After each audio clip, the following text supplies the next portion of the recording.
Inclusive agora vou conversar com o deputado federal Capitão Alberto, que é vice-líder da oposição. Capitão, obrigada por conversar com a gente. Queria até saber se o senhor tem alguma notícia aí dos advogados do ex-presidente, que vocês têm contato, obviamente, para saber se eles vão cumprir esse prazo. Ontem disseram que iriam cumprir realmente esse prazo. E como é que vocês estão encarando mais esse indiciamento e mais essa questão da Polícia Federal, ou seja, descumprimento de medidas cautelares. Da última vez, Moraes já tinha dito que poderia transformar a prisão de Bolsonaro em preventiva. Não sabemos se ele vai fazer isso dessa vez. Boa tarde, bem-vindo por aqui. Boa tarde, Paulo. É um prazer estar conversando contigo nessa tarde de hoje. Sobre novidades, os advogados vão cumprir o prazo, isso eu não tenho dúvida sobre isso. Nós estamos com muita dificuldade. Eu mesmo fiz a solicitação ao ministro Alexandre de Moraes para fazer uma visita ao presidente Bolsonaro e ainda não tive resposta.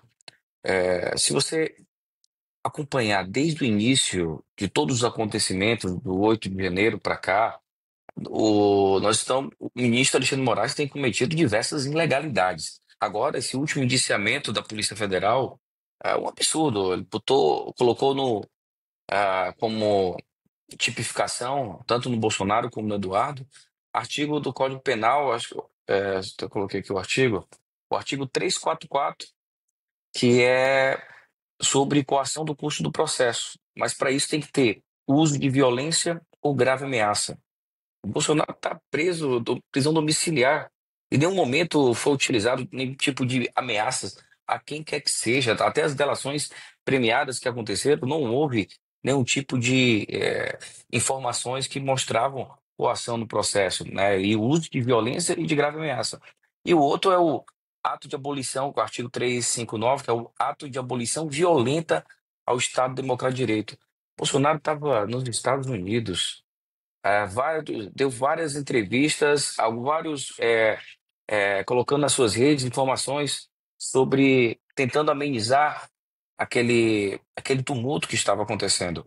E aí você olha o processo, vê o Alexandre de Moraes sendo o juiz, sendo a vítima, acompanhando todas as investigações.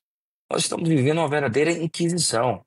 Eu comparo o ministro Alexandre de Moraes hoje ao, à época do Hitler, na Alemanha nazista. É só lembrar aquele relatório da Civilization Works, onde mostra que mais de 500 pessoas foram presas, né, no 9 de janeiro, sem estar em flagrante delito, sem ter o devido processo legal sendo respeitado. As pessoas estavam tendo audiência de custódia em massa.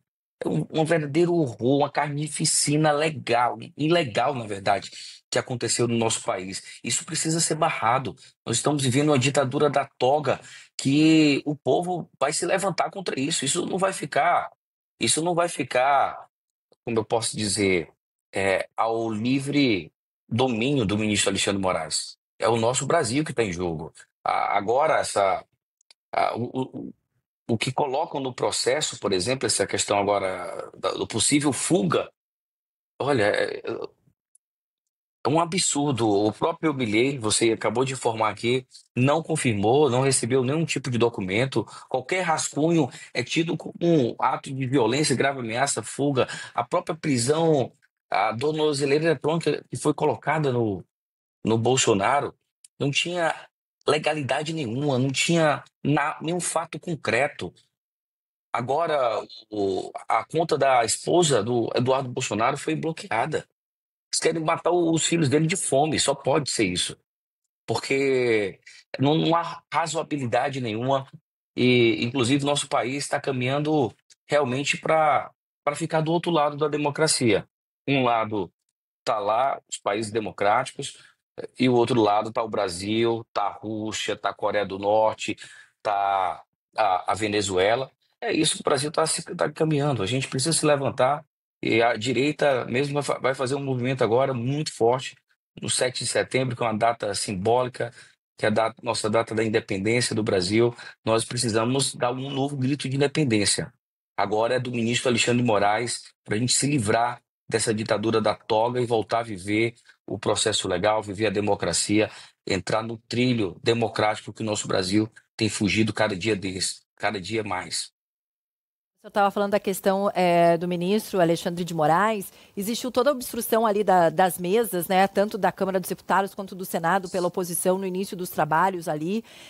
Mas parece que nada foi muito adiante. Lá no Senado, Davi Alcolumbre não colocou agora, disse, olha, que não vai se opor a colocar. Mas assim, né, se chegar até lá, ele vai colocar, mas não é algo que seja prioridade para ele. E na Câmara dos Deputados, vocês também têm ali tanto a PEC das prerrogativas dos parlamentares, projeto de anistia, que, de acordo com vocês próprios, teria sido um acordo com o Hugo Mota para que essas pautas fossem colocadas ali em votação. Mas até agora nada aconteceu, tem se falado muito da questão da adultização, a gente sabe que a base governista prefere colocar em votação uma promessa, inclusive de campanha do presidente Lula, que é a isenção do imposto de renda para quem ganha até R$ 5.000. Como é que vocês estão fazendo essa pressão em cima de Hugo Mota? O que ele tem dito para vocês? Como é que está essa questão da anistia, da PEC das prerrogativas também? Porque isso tudo acaba impactando também, tanto na situação do ex-presidente Bolsonaro, quanto também no andar da carruagem, digamos assim, como o senhor fala, de como a justiça está sendo feita nesse momento. Paulo, eu lembro de uma frase agora recente do senador Davi Alcolumbre, que disse que nem se 80 senadores assinarem, ele pautaria o impeachment do ministro Alexandre de Moraes. Isso fica muito claro que hoje o Congresso Nacional não tem a independência, que hoje o Congresso é chantageado pela Suprema Corte do país. Essa é a democracia que nós estamos vivendo, a democracia relativizada do Lula, que não quer mais nem conversar com o Congresso, quer resolver agora diretamente com o ministro Alexandre de Moraes, que está virando um verdadeiro primeiro-ministro do Brasil. Um verdadeiro absurdo que a gente está vivendo nesse momento. Por isso, olhando esse cenário, nós, dentro do acordo que nós, quando os deputados de direita, inclusive eu estava lá, nós tomamos a mesa diretora, porque, sabe, o copo transbordou. Nós perdemos a capacidade de diálogo e foi uma medida radical, porque nós temos pessoas que estão presas sem ter cometido crime nenhum. Pessoas que foram presos políticos, porque simplesmente se manifestou em frente a um quartel, que não participou de baderna do 8 de janeiro, que não estava presente naquele momento. É um verdadeiro absurdo que a gente está vivendo. Então, as pessoas estão sem a sua liberdade. É uma questão que está acima do Bolsonaro. Inclusive, nos áudios vazados, o Bolsonaro estava muito preocupado com as questões do 8 de janeiro. Então, aquela medida que nós tomamos, porque tinha acabado de sair um relatório, tinha acabado de sair a prisão do Bolsonaro, tinha acabado de sair um relatório mostrando as ilegalidades, as atrocidades do ministro Alexandre de Moraes com os brasileiros, com os patriotas que estavam lá se manifestando de maneira pacífica. Mais de 1.500 pessoas presas, né? É um verdadeiro absurdo. As pessoas entraram no ônibus e foram direto para a cadeia, sem estar cometendo crime nenhum. Isso é um verdadeiro absurdo e o Congresso totalmente apático, vendo a Suprema Corte fazer escaladas, legislando, interferindo até no Executivo também.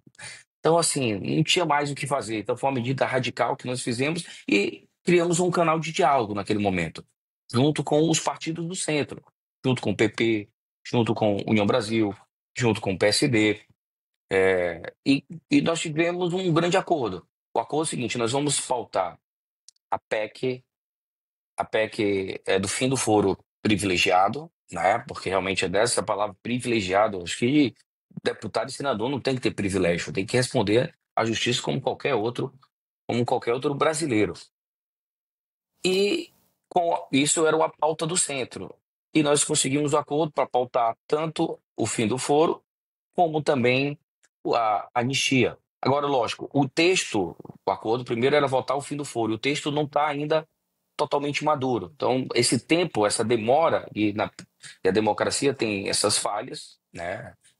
Tem essa demora porque está sendo negociado, está contando o voto, está verificando se o texto está de acordo com o que a maioria pretende alcançar, né? Que é o anseio da maioria. Então, está tendo algumas discussões ainda sobre o texto do fim do foro privilegiado. E logo depois nós temos o compromisso do Hugo Mota em colocar para pautar o que a maioria dos líderes decidirem. E nós temos a maioria dos líderes hoje para pautar tanto o fim do foro como a anistia. Então, em breve, Eu sei que é, há uma pressa, porque quem está preso, quem está com tornozeleira eletrônica, tem muita pressa e nós estamos trabalhando arduamente para conseguir pautar e anistiar esses injustiçados brasileiros. Agora, deputado, como é que as ligações que foram conseguidas ali, né, as trocas de mensagens pela Polícia Federal, estão impactando nesse assunto, né? Tem algumas falas ali de Eduardo Bolsonaro dizendo que teria que se escolher, né, entre ficar ao lado de Trump, a questão das tarifas, entre salvar o ex-presidente ou escolher por aqueles que começaram fazendo protestos e acabou numa baderna, né? Acho que é baderna a palavra que ele usa ali na mensagem. Como isso acaba impactando, já que vocês no dia a dia estão aí sempre lutando pela questão dos que foram condenados pelos atos do dia 8 de janeiro, não foi justiça comum, enfim, com essas interceptações de mensagens ali enviadas entre a família Bolsonaro. Como é que isso acabou batendo aí para vocês? Primeiro aqui um repúdio ao vazamento dessas mensagens. A Polícia Federal tá virando a polícia do Léo Dias. Conversas, né, de pai para filho, de amigos, sendo colocada em toda a imprensa nacional, sem ter uma ligação nenhuma criminal. É um grande absurdo isso, assim, deixa que o meu repúdio está ferindo direitos fundamentais, o direito à comunicação, à privacidade. Quem tem que ter essas informações é a Polícia Federal. Ir lá fazer a triagem correta, tentar fazer as ligações, procurando a tipificação de algum tipo de crime, e até agora não mostrar nada. Não tem nem, não tem uma informação de corrupção, de ilegalidades, tem uma preocupação, se você perceber, e lógico, muitas vezes o que é vazado, muitas vezes está fora do contexto. Mas o que eu consigo entender nesses áudios, tanto do Silas Malafaia, que agora também fica o meu repúdio, a Polícia Federal está atacando até um líder religioso, e ele mesmo, para a gente mostrar como não tem nada a esconder, ele mesmo deu a senha. Quando você tem, e é uma dificuldade, eu sou policial, conheço da tecnologia, você tirar, quebrar uma senha de um iPhone moderno é muito difícil. A Polícia Federal tem muita dificuldade. E ele, não tem problema não, tá aqui, ó. Eu dou aqui minha senha, pode verificar, eu não tenho nada a esconder. E vem a Polícia Federal, tendo a polícia do Léo Dias e vazando essas mensagens, assim, eu me sinto envergonhado, né, por tudo que está acontecendo. Mas há uma preocupação do Bolsonaro em anistiar a população, mesmo sendo sacrificado, ele saindo do processo. Ele prefere sair do processo e ter um acordo para que as pessoas, os injustiçados do 8 de janeiro, possam ser libertados. A gente precisa virar a página. A anistia, eu vi o Aldo Rebelo falando e eu achei muito certo a frase dele. A anistia não é só para inocentar as pessoas. A anistia é para virar a página, é para pacificar o país, é para a gente seguir em frente, porque além das injustiças que estão acontecendo, nós precisamos virar essa página, a gente precisa seguir em frente. O Brasil, infelizmente, tem tomado passos que têm se afastado da democracia, tem se afastado do livre comércio. Isso vai impactar a economia dos brasileiros. O brasileiro está chegando no supermercado, está comprando um café de R$ 32. As pessoas estão sentindo na pele. E o Lula vai pagar por isso. Se não for apelar impeachmentado, ele vai ter uma derrota cachapante em 2026. Agora, deputado, como que o senhor tá vendo a questão de Eduardo Bolsonaro, que é deputado do partido, inclusive, né, que segue lá nos Estados Unidos? Saiu a notícia aí, inclusive, de que o próprio Jair Bolsonaro estava vendo ele apostar em alguma secretaria para assim não perder o mandato, porque está nos Estados Unidos. Tem uma parcela aí de parlamentares da oposição que estão criticando a atuação dele lá em relação às tarifas, uma outra parcela que está ao lado de Eduardo Bolsonaro, e agora tem também a questão justamente dessas ligações e dessas mensagens. De que lado o senhor está nisso tudo? O senhor acha que isso está afetando cada vez mais? Algumas pesquisas até mostram que a direita é um pouco dividida. Estão afetando ainda mais a oposição? Estão rachando a oposição? Ou o senhor acha que isso ainda dá força e vocês seguem unidos, principalmente para o que precisa ser feito até o fim desse ano e as eleições de 2026? O Eduardo Bolsonaro está se sacrificando. Ele está sacrificando o seu mandato, sacrificando a sua família, em prol de quê? em prol do nosso país, em prol de restabelecer a democracia, em acabar essa ditadura da toga. Conseguiu um grande avanço. A Lei Magnitsky em cima do Alexandre de Moraes foi um avanço tremendo, porque, imagina, a frase do Rui Barbosa diz o seguinte: a pior ditadura é a do judiciário, porque contra ela não há como se opor. A quem a gente vai recorrer no Brasil? Então, e a esquerda já fez isso no passado, já foi o Tribunal de Haia, já foi denunciar o Bolsonaro por várias coisas. O Eduardo Bolsonaro usou a mesma estratégia. Olha, nós vamos buscar apoio internacional porque o Brasil está vivendo uma ditadura da toga. As pessoas foram presas inocentes. Nós temos mais de 1.500 pessoas presas inocentes, sem ter cometido crime nenhum. Isso é muito grave o que está acontecendo no nosso país. É muito grave a escalada. E agora, a medida do Flávio Dino, que falou meio que o óbvio, né, que leis estrangeiras não podem ter validade no Brasil, né, tentando, assim, falando o óbvio, mas mesmo assim tentando guerrear contra os Estados Unidos. Olha a gravidade disso. Nós tivemos agora uma queda financeira na Bolsa de Valores, 40 bilhões. Quem mais perdeu com isso, sabe quem foi? Foi o Banco do Brasil, que tem a conta lá do Alexandre de Moraes, que agora o Banco do Brasil começou a reagir, já bloqueou o cartão do ministro Alexandre de Moraes. Assim, nós estamos indo para os extremos para tentar salvar o nosso país, porque é a ditadura da toga. O que é que nós podemos fazer? A estratégia vai ser povo nas ruas, como nós tiramos o PT do poder há uns anos atrás, porque senão o Brasil ia quebrar, e o Brasil está indo para o mesmo caminho, então o povo tem que voltar para as ruas novamente, e nós estamos solicitando apoio internacional para acabar com essa ditadura da toga. Essa é a grande realidade, porque a quem? A quem? O Congresso apático, chantageado pela própria Suprema Corte, porque senadores, deputados respondem ao STF e sofrem chantagens diariamente. Então, eu não consigo encontrar outra alternativa. Então, o Eduardo vai aos Estados Unidos se sacrificar o seu mandato, a sua família, em prol do nosso país. E tantas vezes ele não fala só da anistia do pai dele, ele fala da anistia de mais de 1.500 pessoas que foram presas. É isso que nós estamos lutando. É por um país mais justo. Tado, muito obrigada por ter conversado aqui com a gente. A gente sabe que assuntos e pautas aí não estão faltando. A gente está de olho em tudo isso. Agradeço. Bom trabalho e até a próxima, viu?